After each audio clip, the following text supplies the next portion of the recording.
আরে গিন্নি, আমার কথাটা শোনো।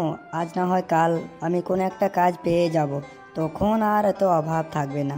এই দুটো দিন তুমি একটু কষ্ট করে চালাও। ঠিক আছে গো, তাই হলো। আমি তো কি বলবো, এই ছেলেটা তখন থেকে কান্না করে যাচ্ছে বিরিয়ানি খাওয়ার জন্যে। একে আমি কি বলে থামাবো? দাও না বাবা, আমাকে বিরিয়ানি কিনে দাও, খুব খিদে পেয়েছে। না, এসব দেখে আমি আর পারছি না, আমাকে কিছু না একটা করতেই হবে। যাই, আমি একটু শহরের দিকে যাই, দেখি কোনো কাজ টাজ পাওয়া যায় নাকি। কি গো, তুমি কোথায় যাবে ভাবছো? কি ভাবছো তখন থেকে, কিছু বলো আমাকে।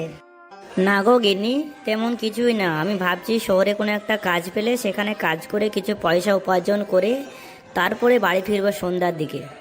আচ্ছা ঠিক আছে, তাহলে সাবধানে যেও। হ্যাঁ, আর সন্ধ্যা লাগার আগে বাড়ি ফিরে যাবে।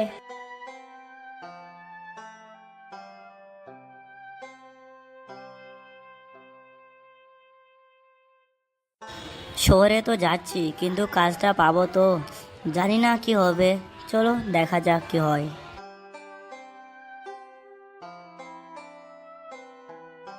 এই তো পেয়েছি পেয়েছি, একটা হোটেল পেয়েছি।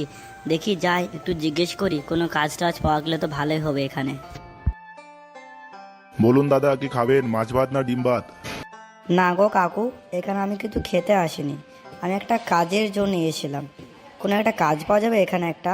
শুধু দুবেলা দুমুঠো খাওয়া দাওয়া দিলেই হবে, আর মাসের শেষে কিছু পয়সা দিলে একটু ভালো হতো।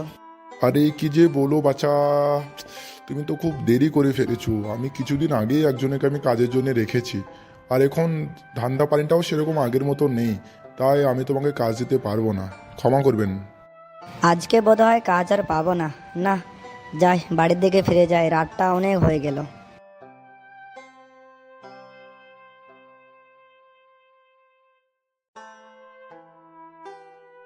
আরে, ওখানে ওটা কি পড়ে রয়েছে? কেমন যেন একটা মাটির কলস মনে হচ্ছে একবারে। হ্যাঁ, কি যেন লেখা আছে ছোট ছোট অক্ষরে। এটা তো একটা মাটির কলস মনে হচ্ছে। আর কি যেন লেখা আছে গায়ে, জাদুই ঘোড়া। ব্যাপারটা ঠিক বুঝলাম না। যাই, এটা বাড়ি নিয়ে যায় আর গিন্নিকে দেখা যায়, গিন্নি অনেক খুশি হয়ে যাবে।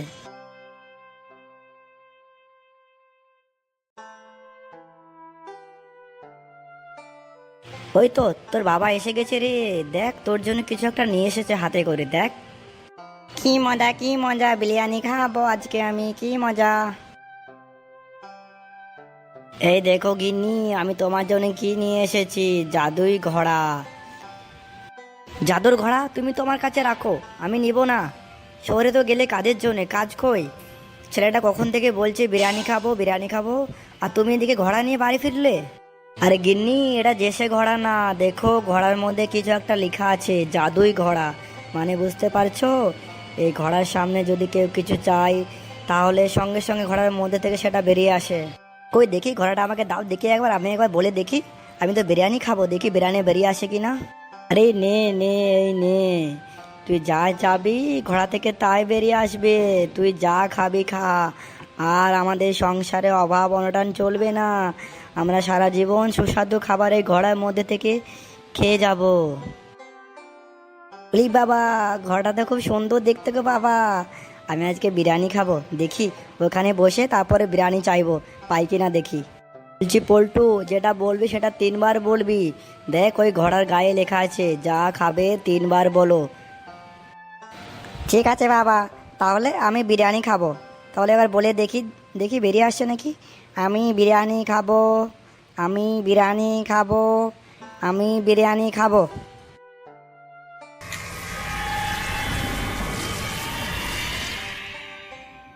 ও মা গো, এই তো সত্যি বিরিয়ানি হয়ে গেল। এই বাস, আমাদের হাতে তো একটা সোনার ঘোড়া লেগেছে রে। আমাকে তো আর কিছু করতে হবে না, সারা জীবন আমরা এই ঘোড়া দিয়েই খাবো, বুঝলে? কি মজা, আমি বিরিয়ানি খাবো বিরিয়ানি খাবো। পল্টু যা, তুই ঘোড়াটা ঘরে রেখে দিয়ে আয়, তারপরে বিরিয়ানিটা খেয়ে নেব।